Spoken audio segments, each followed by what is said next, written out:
देखो बच्चों, इन अल्फाज को, वर्ड्स को, ये अपोजिट वर्ड्स हैं। ये है बिग और ये है स्मॉल, यानी ये बड़ा है और ये छोटा है।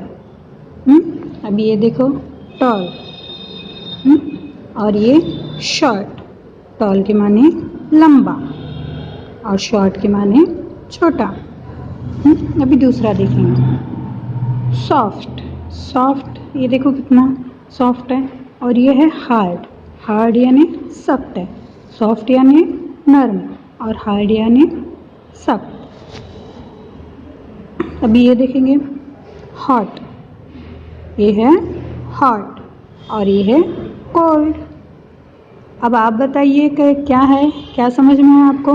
हॉट यानी गर्म, चाय की प्याली गर्म है, और कोल्ड यानी ठंडा।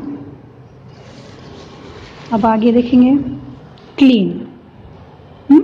क्लीन और ये है डर्टी। ये है क्लीन और ये है डर्टी। क्लीन यानी साफ और डर्टी यानी गंदा। अब आगे देखेंगे, वेट और ड्राई।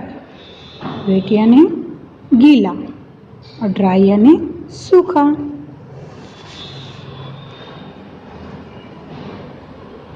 रफ और स्मूथ। रफ के माने सख्त और स्मूथ के माने एकदम नरम। अब ये देखो, यंग और ये है ओल्ड। यंग के माने है जवान और ओल्ड के माने है बूढ़ा। समझ में आया बच्चों आपको? तो ये है अपोजिट वर्ड्स।